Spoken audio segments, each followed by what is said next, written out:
आज की इस वीडियो में हम आपको डाइक्लोफेनेक दवा के बारे में बताएंगे। डाइक्लोफेनेक जो है दो रूप में बनाया गया है, डाइक्लोफेनेक सोडियम और डाइक्लोफेनेक पोटेशियम।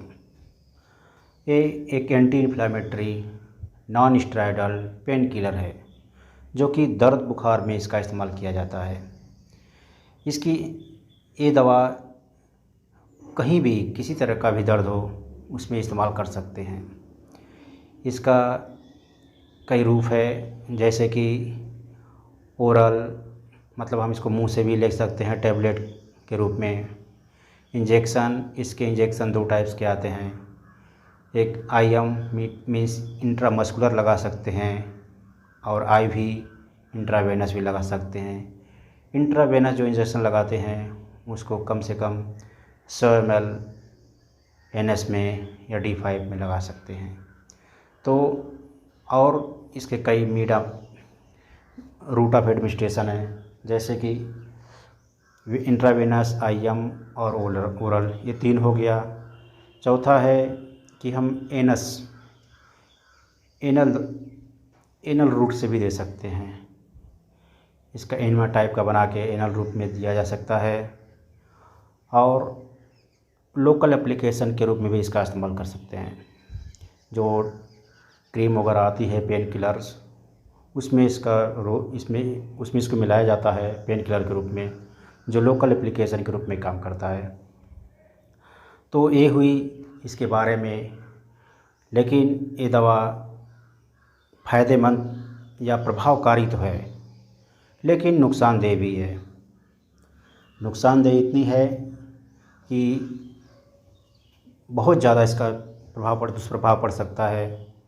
जैसे कि अगर इसको हम खाली पेट ले रहे हैं, जब खाली पेट लेंगे तो ज़्यादा गैस बनाएगी, स्टमक में ज़्यादा ये गैस बनाएगी और कुछ लोगों को ये धड़कन भी बढ़ा देती है। गैस की वजह से कुछ लोगों में धड़कन भी बढ़ जाती है। और सबसे बड़ी बात कि ये ऐसे मरीज़ों को, कुछ ऐसे मरीज़ हैं जिसमें इसको एकदम नहीं देना चाहिए, जैसे कि हार्ट के मरीज़ हो गए, धड़कन के मरीज़ हो गए, इरिथीमिया हो गया, इस्चमिक हो गया। ये सब जो हार्ट की बीमारी वाले पेशेंट हैं उसमें इस दवा को नहीं देनी चाहिए। और जो धड़कन वाले मरीज़ हैं जिसकी धड़कन बढ़ रही है उसमें वे इसको नहीं दे सकते, क्योंकि इसमें सोडियम और पोटेशियम, जैसे कि डाइक्लोफेनेक सोडियम हो गया और डाइक्लोफेनेक पोटेशियम हो गया। तो हमारे हार्ट में भी सोडियम पोटेशियम पंप का एक मेम्ब्रेन होती है जो सोडियम को इंटेक करती है। तो उसमें पहले से ही सोडियम होता है और ज़्यादा सोडियम इंटेक कर लेगी तो आपका हार्ट रेट बढ़ जाएगा, ब्लड प्रेशर भी बढ़ सकता है। इसलिए ये सोडियम पोटेशियम वाले ड्रग को हार्ट के मरीजों में नहीं दिया जाता है। और प्रेगनेंसी में भी, शुरू की प्रेगनेंसी में अगर हम दे सकते हैं तो कभी कभार जब बहुत ज़रूरत पड़ी तब, लेकिन लास्ट के 3 महीने प्रेगनेंसी में हम इसको एकदम नहीं दे सकते, एकदम अवॉइड किया जाता है लास्ट के 3 मंथ वाले प्रेगनेंसी में। और इसको खाने का ये भी नियम है कि खाली पेट ना खाएं।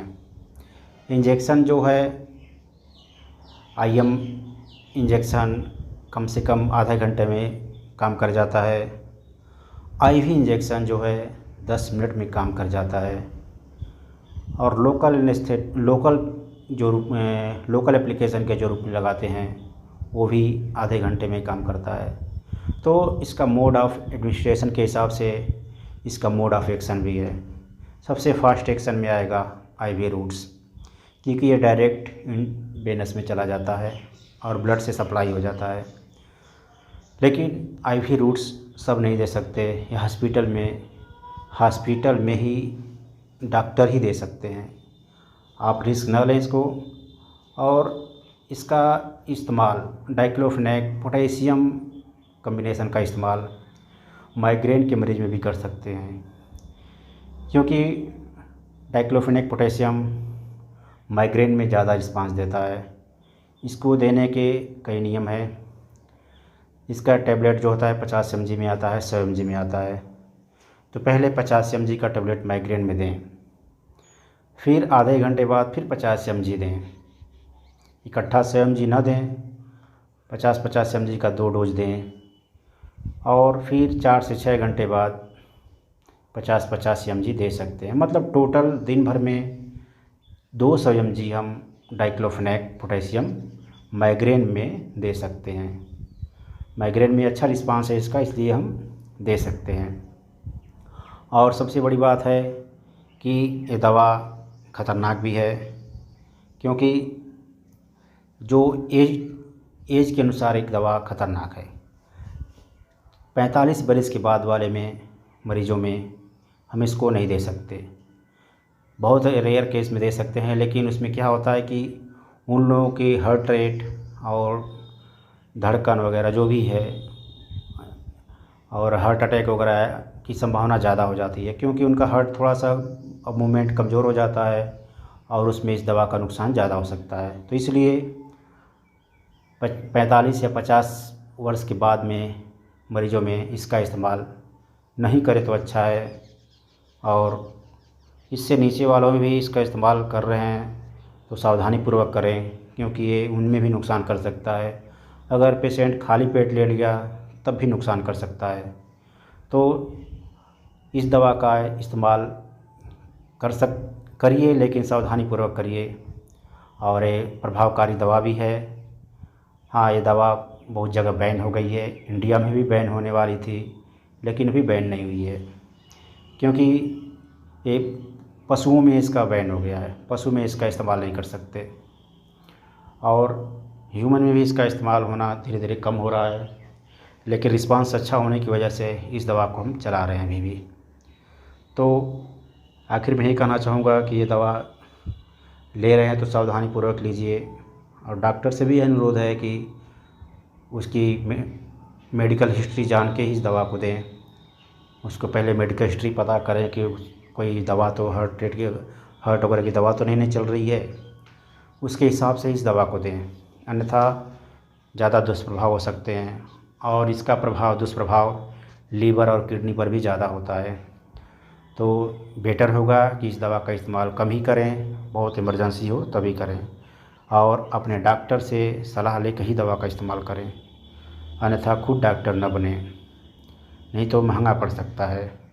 कोई भी दवा अपने खुद मांग के ना खाएं, डॉक्टर से संपर्क करके सलाह लेके उस सलाह के बाद ही इस दवा का इस्तेमाल करें।